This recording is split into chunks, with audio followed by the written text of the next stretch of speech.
Hey, what's up, and hello everyone. Hope all is going well.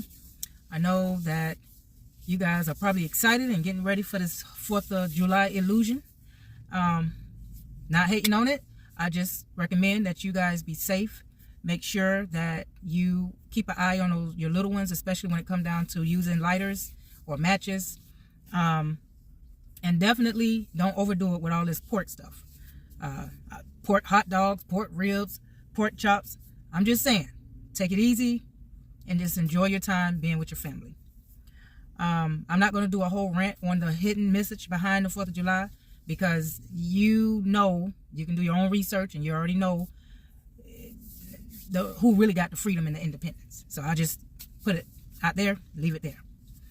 So as I go on another road trip, I just left my daughter in Jayville, and I'm very proud of her. I know that it's not easy stepping out, trying to be a young lady and starting your life out, especially when you really got to have a good game plan. You got to know how to budget and manage your money. So I am so happy she's managing and she's not bugging me. She got a privacy and she's making good choices. So I'm very happy and proud of her. But as I was riding with her, I asked her, how's everything going with her? And we having our little girl talk about, the guy that she like and dating. She was just telling me that he's still trying to figure out himself. He's still trying to figure out life. And I said, well, that's normal, for a young man, especially if they're in their early 20s. You can't expect them to have it all together and already, making a lot of money and trying to spoil you, because if he doesn't come from that type of background, or he haven't prepared himself and put himself in that position to have a lot of money, then you have to be patient and work with him as long as he's making that effort. But then we started kind of getting deep into the conversation of, every time she looked on Instagram, she noticed that there's a lot of young guys like to flaunt and show off, their cars and their money. And I explained to her, I said, that's nothing but entertainment. A lot of those guys don't even have the money to buy a Lambo. They probably have enough to rent one, or they might borrow one from somebody they know. But don't be fooled by everything you see online. Some people may have a special opportunity to inherit money and do whatever they want to do with the money. And so I told her, don't feel any kind of way. Don't compare her guy friend with all of these guys that like to flaunt and bling. And definitely you don't know what they did for that money. There's some people that will do some very low down, embarrassing things for money. So just focus on your goal and doing what you need to do to make it, and appreciate your small gains, until you can get to your big gains.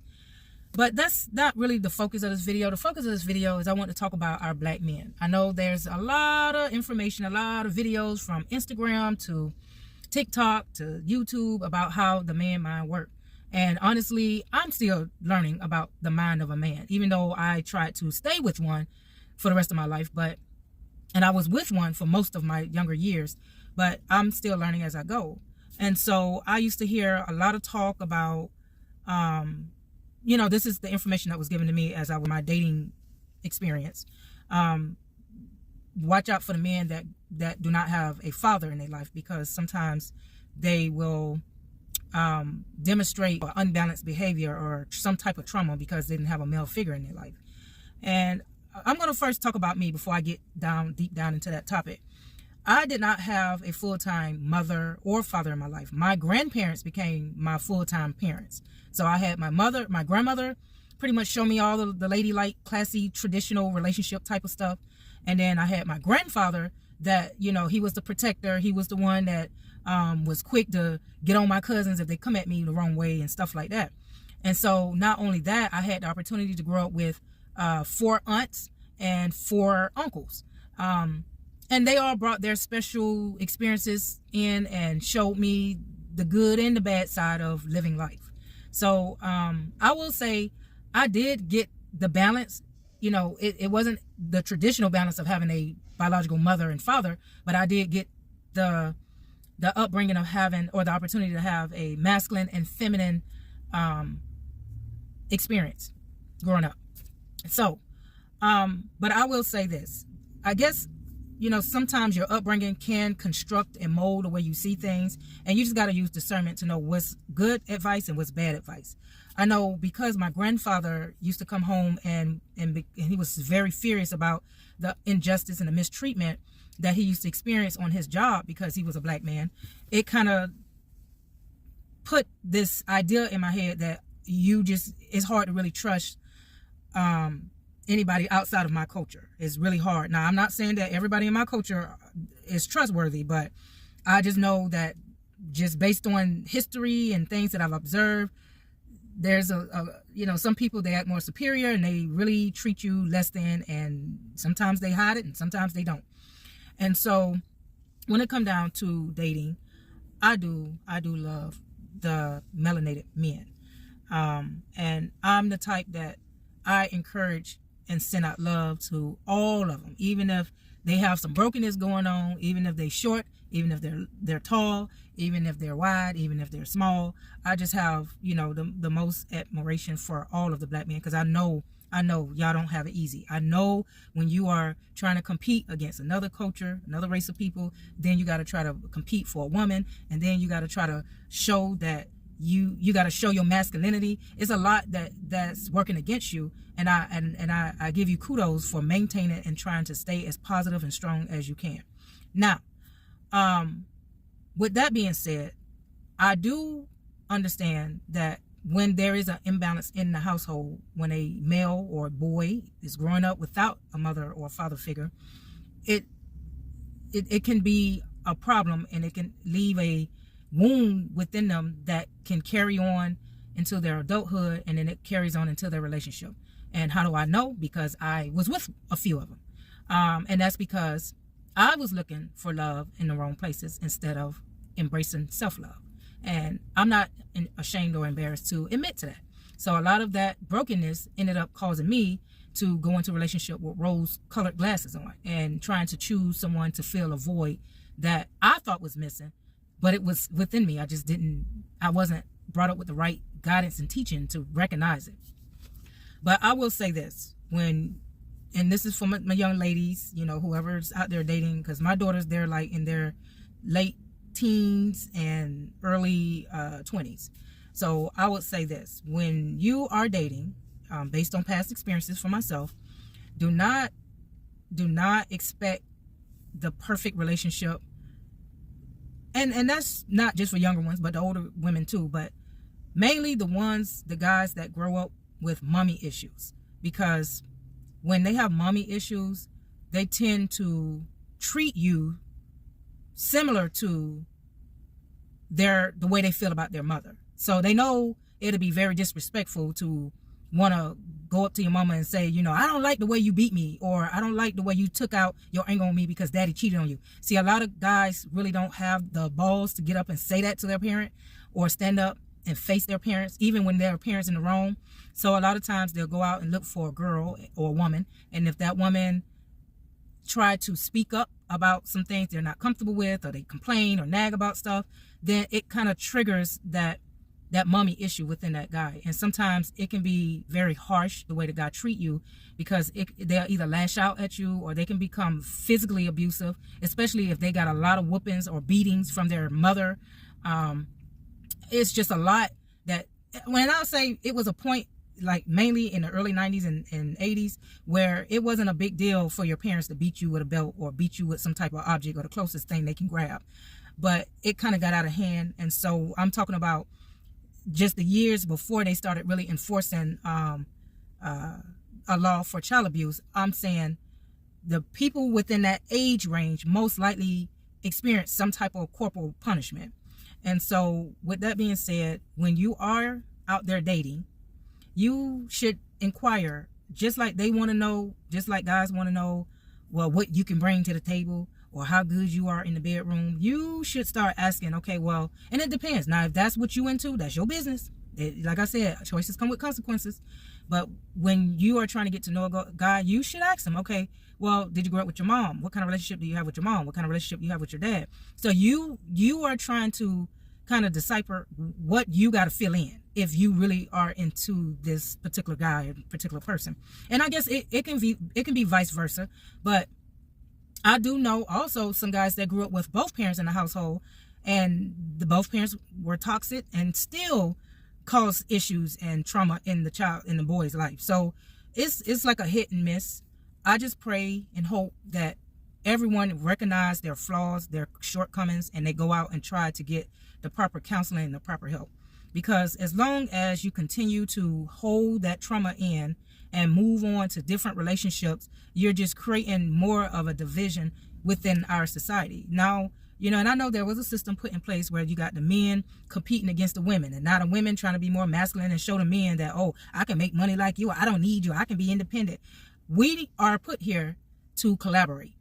We are put here to work together to make a difference for the better in our society. So I refuse to believe that one can do better without the other. I just refuse to believe that. I don't care even if you try to switch up your gender and claim another gender.